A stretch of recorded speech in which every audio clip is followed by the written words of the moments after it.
Hello, my sparkles of light. Welcome back to my channel. Boy, I have missed you guys so much. Oh my god. If you'd like to learn how I got today's look, then keep watching.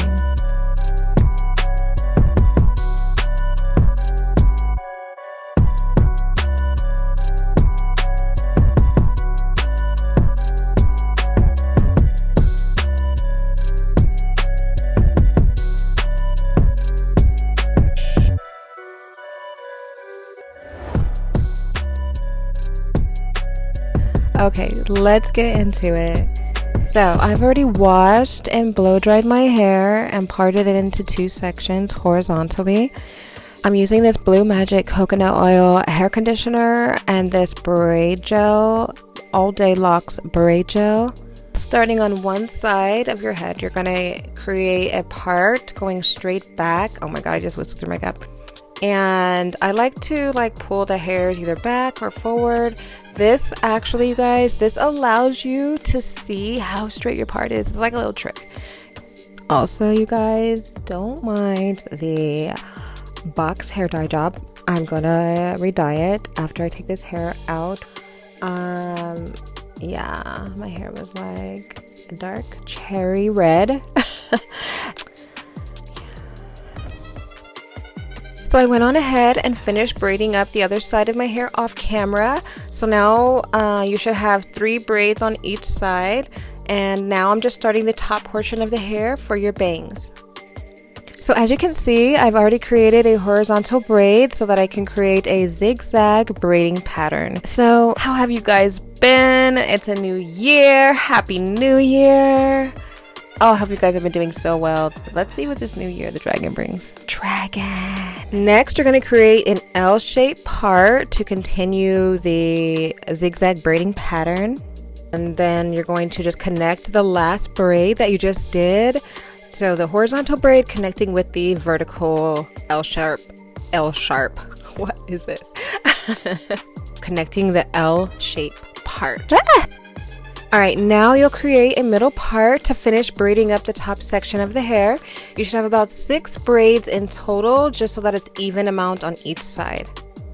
Now, starting at the back of your head, you're going to create a horizontal part at the base of your head and braid down almost to the end.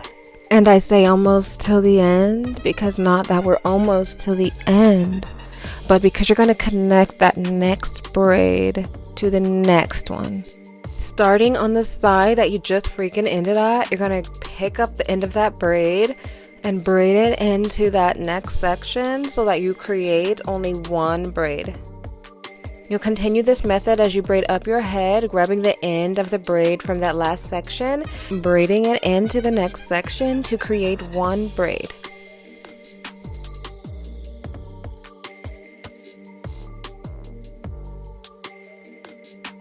Keep using any edge control to control any frizz. Once you reach that top portion of your hair, you're going to grab those ends of those braids and you're going to blend it in to create 1 braid that you're braiding all the way down to the end. So now you're going to take whatever oil you have on hand. I'm using my daughter's. She doesn't know I'm using, but now she does. It's the Oars coconut oil and baobab combo. It smells delicious. Put that all over your scalp, girl. Let it saturate while it's under this protective style. Alright, so what I've noticed about this curly hair is that you must detangle it before you try and separate any sections, or you're going to have like this tangled ass mess. Let me tell you. So to create the highlight effect, you want to just take the blonde and space it out throughout the back of your head. Alright, so next, starting on the side of your head, you're going to be using the normal crochet method where you're pulling all of the hairs through the loop until you get to the front portion of your head. That's when you want to use the knotless method so that you can conceal, all that stuff, make it look seamless and blended. You're going to also do this when you get to the top part of your head as well for that big horizontal braid. Doing this is really going to help to conceal it.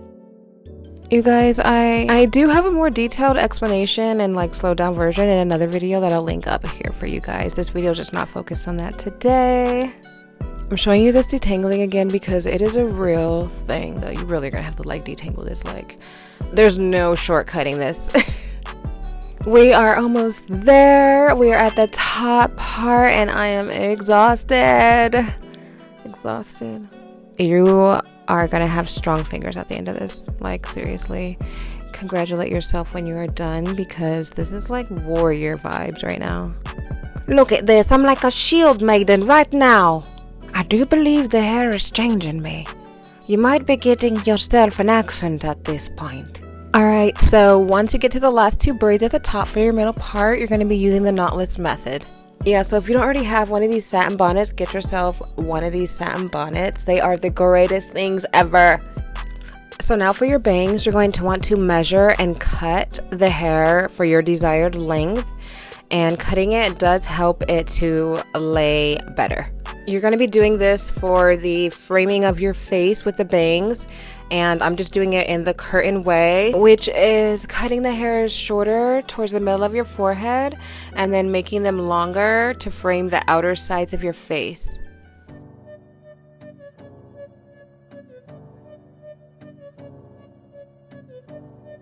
So you're going to continue crocheting the hair, leaving no gaps or spaces for that front row for all of the bangs, really. This is where you're going to like fill it in and not leave any spaces.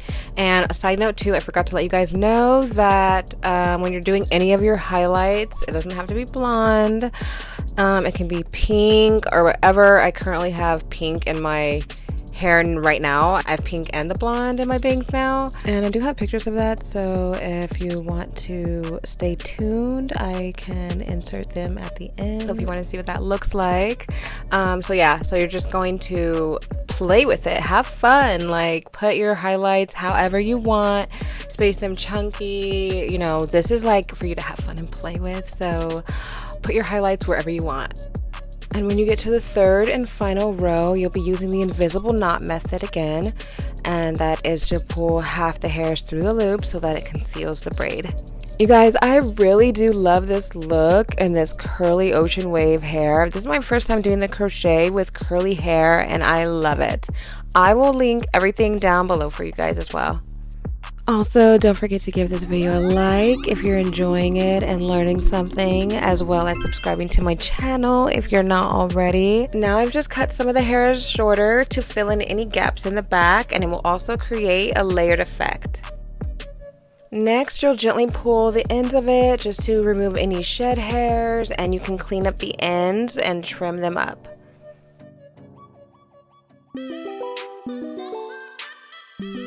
Next, you're going to go in with some type of curl mousse. I'm using this Lotta Body coconut oil and Shea Wrap Me Foaming curl mousse to tame any frizz. And you are going to use a generous amount, like generously, all over, like lots of it. It's going to help it add some shine. It smells great. Like, trust me. Don't forget the other side, girl, and those bangs. Do not forget those bangs and the top of your head.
that is all I have for you today. I hope you enjoyed. I hope you're inspired to create your next look or hair color. I love this color. Oh my god, I love this color. I love and appreciate each and every one of you. Stay meditated, and I will see you soon. Bye.